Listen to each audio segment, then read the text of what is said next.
In 2009, when this came out, I heard so many great things about it, that this movie was amazing, it was spectacular, it was way better than Star Wars, had a much better story. Bullshit. This movie was extremely boring. I found myself looking at the clock, just counting the minutes, just bored out of my mind, waiting for some semblance of a plot to pick up. I had never watched anything Star Trek related, not a show, not a movie, nothing. I've seen a bunch of promotion for it and marketing, so I knew it was popular, but it was never appealing to me. Star Wars wasn't at first either, but I gave Star Wars a try. I fell in love with Star Wars. I'm a big Star Wars fan, but I never once gave Star Trek a try until now, and my experience was horrible. And on to my first problem with the movie, which was the camera. The camera kept shifting and kept spinning around and kept moving, and like it was never focused on any particular thing. So in the beginning, I was trying to figure out like what is going on right now. I mean, I know there's something urgent. I can see a ship flying towards something electric in space, and it kind of looked like some sort of singularity. But you doing that with the camera doesn't make it a more interesting scene.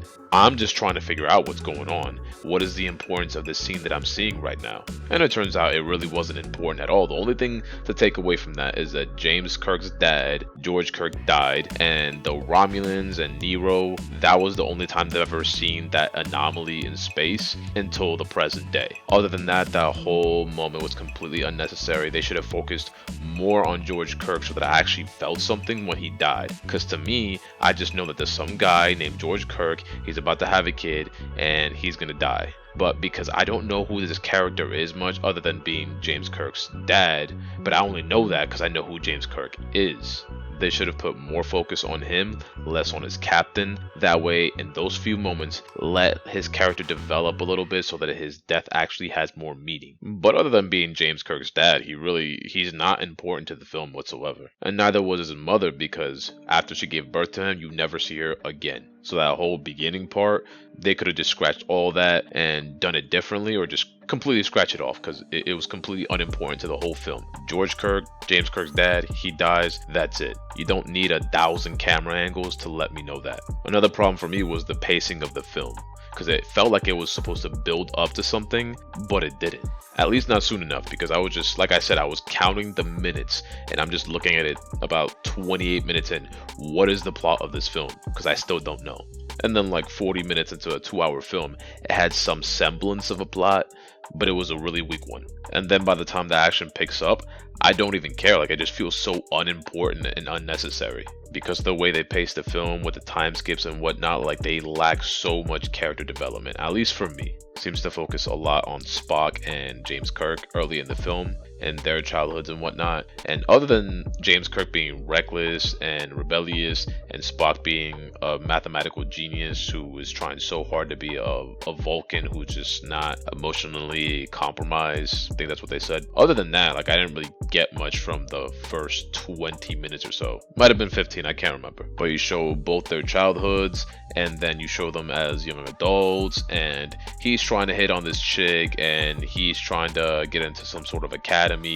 Like, what does any of this have to do with the plot? Like, am I supposed to be getting something from this? Okay, so Spock wants to be a Vulcan, and this guy is a troublemaker. So what? Apparently you can just join the military without any paperwork or anything done. It's just someone comes and recruits you and you just go. And all you gotta do is give him some bullshit cliche speech about, now don't you think you were meant for something better? Your father was a great man. You had the potential to be better than him.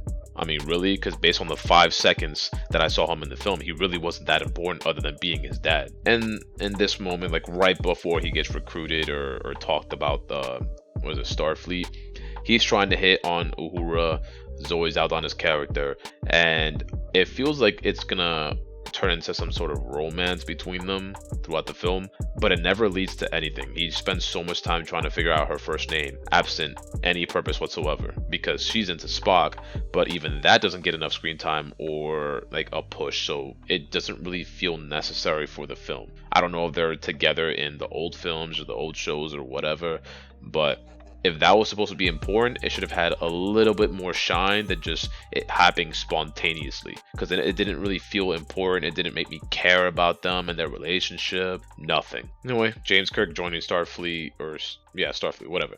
That's where he meets a lot of the characters or the main cast, and they're pretty uninteresting characters because they don't get enough character development, and the acting wasn't really great. But I don't put that too much on the actors because I've watched Zoe Saldana before, and she's not bad. I mean, I guess it depends on her role. And Chris Pine is great. I love Chris Pine, but that tells me that it was just really shitty writing and really bad directing. Not just from that, but also the camera angles that are just completely unnecessary. Like, why do you keep doing this? That doesn't make a more interesting scene. Yeah, it can help build tension. Like when I watched Armageddon, the moment where they're trying to disarm the nuke, you have the camera spinning around and doing all kinds of weird things.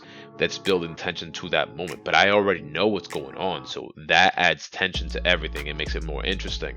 But if I don't know what's going on and you keep spinning the camera around, like, stop. Focus on something. Let me know what's going on. But anyway, they head off to meet like some sort of distress signal on planet Vulcan or something like that. And James Kirk interrupts, saying it's a trap. He knows he's seen this before, heard of it before. It's the same as the day of his birth. I get that, but how does no one else know this?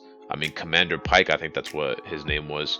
And he's the one that recruited James Kirk, and he was talking about how great his dad was. So apparently his dad's a big deal, even though he captained a ship for 12 minutes. He was a big deal, but none of you did the research on what happened that day. None of you know anything about the Romulans or anything. It's just James Kirk is the only person that knows. Somehow he learned from his mother, I guess. I don't know, because you never see her for the rest of the film. Then the action picks up. It's like about an hour into this 2-hour film. The action picks up, and I don't really feel attached. I don't feel a connection to any of these characters, and this action sequence just doesn't seem important to me. It doesn't feel like an earned moment because nothing has been building up to this. It just happens so randomly, and it makes no sense because nobody else knows about anything having to do with the Romulans and the singularity and how it happened on the day of James Kirk's birth. Nobody knows that. And blah blah blah. Then James Kirk has an argument with Spock about what they should do, yada yada. He kicks him off the ship.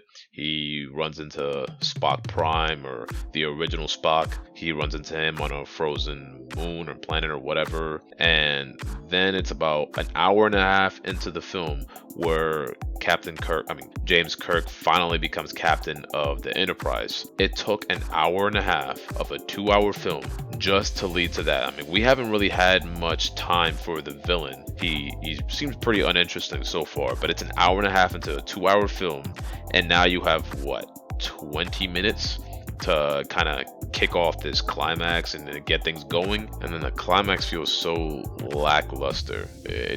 This movie should have all been pointing towards this moment. It should have been building up towards this moment, but it didn't really feel that way. And then they use this red matter nonsense to essentially destroy the Romulan ship, and they send a transmission to the Romulans, or Nero, the main villain of the movie, and they said that he can't survive the singularity on his own without their assistance, which they're willing to provide. And he refuses it because he hates them so much, which is stupid. Like, because you come from the future, and Spock Prime, or older Spock, whatever you want to call him, he failed to be able to help. He wasn't able to help them. So because of this, he decides to go to the past and start terrorizing everybody for something that happened in the future. That is a very, very weak plot. But anyway, he refuses help, and then they decide to fire on his ship, because it isn't enough that you have a black hole devouring and destroying the ship. You have to fire all weapons on that ship instead of using that time to escape wisely,